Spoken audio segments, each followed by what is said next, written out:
Hello दोस्तों, आप सभी को स्वागत करता हूँ मेरा और एक नया वीडियो में। पहले वीडियो में डिस्कस किया था कि ज्वेलरी कैसे बनती है, कौन सा कैरेट के ऊपर ज्वेलरी बनती है और आखिर हॉलमार्किंग का क्यों जरूरत पड़ता है, ये सब चीज के बारे में। आज इस वीडियो में हम देखेंगे कि हॉलमार्किंग कैसे शुरू हुए थे पूरी वर्ल्ड में और कैसे इंडिया में ये चीज लागू हुए थे। सबसे पहले इस हॉलमार्किंग शब्द को अगर हम मिडिल से डिवाइड कर दूं तो एक हो गया आपका हॉल और दूसरा हो गया मार्किंग। मतलब हॉल और मार्किंग ये दोनों मिला के ये हॉलमार्किंग का नाम आया था। और इस वर्ड फर्स्ट आए थे यूरोपियन कॉन्टिनेंट लंदन के अंदर एक शहर से। वहां पहले जो प्रीसियस मेटल का ज्वेलरी थे उसका प्योरिटी निश्चित करने के लिए, मतलब ताकि वो कस्टमर को ये पता चले कि वो कौन सा प्योरिटी का ज्वेलरी खरीद रहे हैं, इसलिए ये सब ज्वेलरी के लिए एक टेस्टिंग होता था। और उस टेस्टिंग के बाद अगर उसका प्योरिटी सही आता था तो उसका प्योरिटी के हिसाब से एक निशान लगवाना जरूरी हो जा रहे थे। तो वही निशान पहले लंदन के अंदर एक बड़ा रूम मतलब हॉल के अंदर मार्किंग होता था और वहां से ये हॉलमार्किंग का नाम शुरू हुआ था।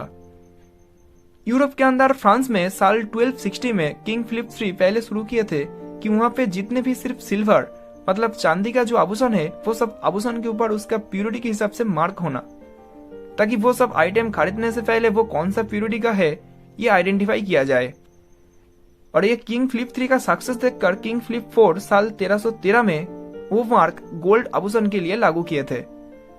फ्रांस के बाद इंग्लैंड में वहां पर किंग एडवर्ड I साल 1300 में एक एक्ट स्टार्ट किए थे कि वहां जितने भी सिल्वर का आइटम है वो सब पे 92.5% सिल्वर मतलब स्टैंडिंग सिल्वर स्टैंडर्ड भरना पड़ेगा, जिसके ऊपर आइडेंटिफाई के लिए एक लेपर्ड्स की हेड मार्क करना होता था।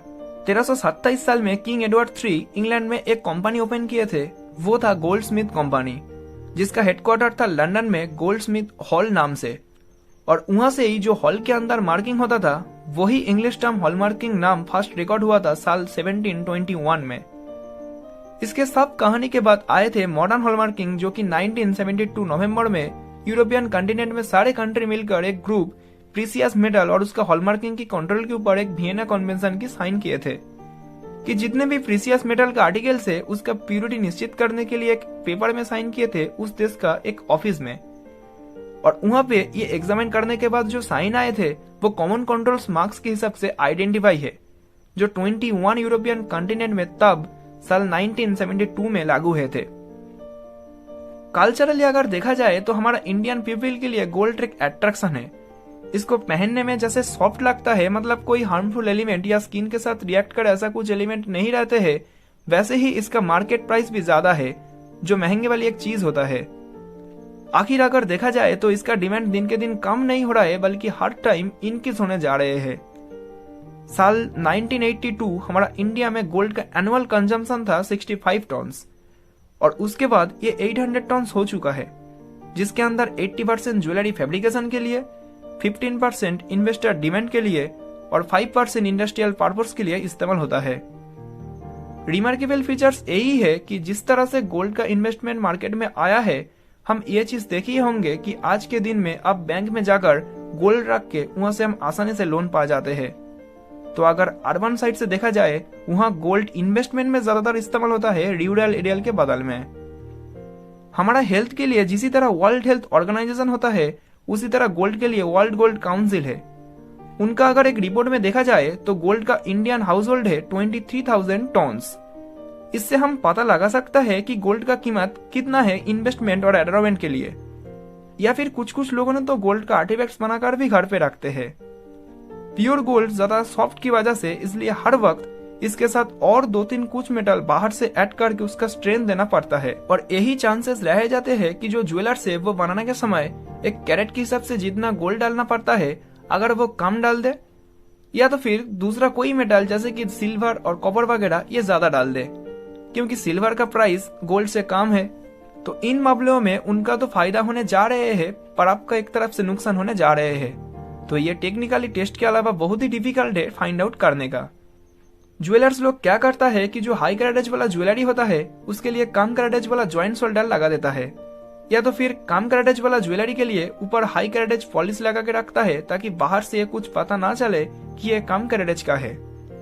इन मामलों में गवर्नमेंट ऑफ इंडिया यानी भारत सरकार रिजर्व बैंक ऑफ इंडिया मतलब आरबीआई को एक निर्देश दिया था कि जो हमारा प्रीसियस मेटल है तो उसका अगर क्वालिटी सही रहे और कस्टमर के साथ कोई चीटिंग ना हो, इसके लिए इंडिया में सोने और सोने के अलावा और जो प्रीसियस मेटल है तो उसका ताकि सही इस्तेमाल हो, मतलब ये सब चीटिंग केस से बचने के लिए उनको ये ऑपरेट करने के लिए रिस्पॉन्सिबिलिटी दी गई है।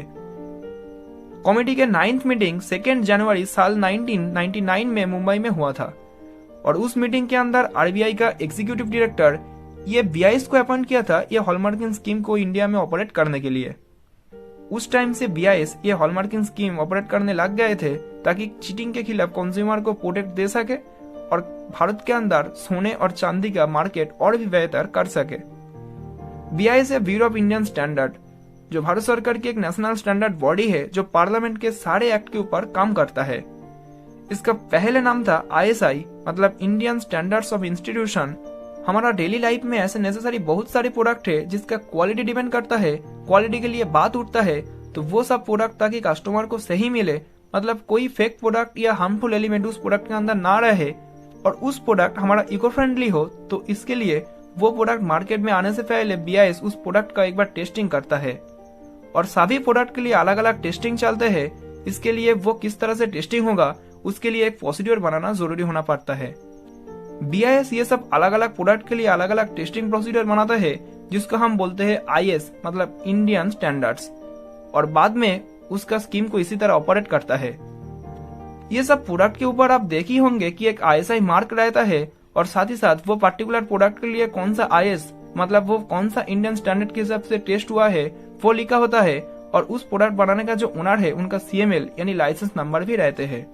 हमारा डेली लाइफ में ऐसे नेसेसरी बहुत सारे प्रोडक्ट है जैसे कि इलेक्ट्रॉनिक एक्सेसरीज, बाइक की हेलमेट, सीमेंट के पैकेट के ऊपर, gas cylinder, device and accessories, foods and related product वगैरह, ये सब चीज के ऊपर आप ये आईएसआई मार्क देख सकते हैं। बीआईएस हमारा क्या करता है कि जो सारे क्वालिटी कैरेक्टरिस्टिक प्रोडक्ट है उसका टेस्टिंग के लिए एक स्टैंडर्ड बनाता है और उसको इम्प्लीमेंट करता है और बाद में ऑपरेट करता है। वैसे ही हॉलमार्किंग स्कीम को बीआईएस ऑपरेट करता है और अभी जो बीआईएस है उसका पहले नाम था आईएसआई और साल 1986 में ये नाम आईएसआई से बदल के बीआईएस नाम से ही चल रहा है।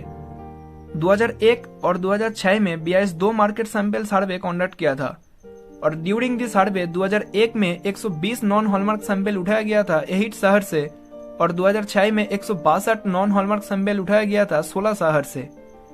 वो सर्वे करने के बाद ये चीज देखा गया था कि बहुत ही सैंपल्स फेल हुए थे और 90% सैंपल्स में शॉर्टेज प्योरिटी भी आ गए थे। मतलब जिन ज्वेलर्स ने 22 कैरेट 916 बोल के जो ज्वेलरी बेच रहे थे वो 916 की बगल में बहुत ही कम प्योरिटी दिखाई दे रहे थे। इसलिए बीआईएस यानी bureau of Indian standard hallmarking को मैंडेटरी करने के लिए लग गए हैं कि मतलब और कोई ज्वेलर्स या व्यक्ति और बिना हॉलमार्क करके कोई ज्वेलरी आप नहीं बेच पाएंगे। हॉलमार्किंग एक इंस्टिलिंग ट्रस्ट है, मतलब हॉलमार्क लोगो अगर कोई ज्वेलरी के ऊपर रहे तो ये गारंटी दिया जा सकता है कि जिस प्योरिटी के हिसाब से वो ज्वेलरी बनाया था उसका प्योरिटी वही है। ये हॉलमार्क लोगों के बिना आप ये नहीं इंश्योर कर पाएंगे कि उसका प्योरिटी सही है कि नहीं। तो अगले वीडियो में मैं डिस्कस करूंगा कि बीआईएस हॉलमार्किंग स्कीम हमारा इंडिया में कौन सा प्रीसियस मेटल के लिए मैंडेटरी है और वो किस तरह ऑपरेट करता है इस स्कीम को इन डिटेल्स में। तो आज के लिए इतना ही, जरूर मिलते हैं अगले वीडियो के साथ।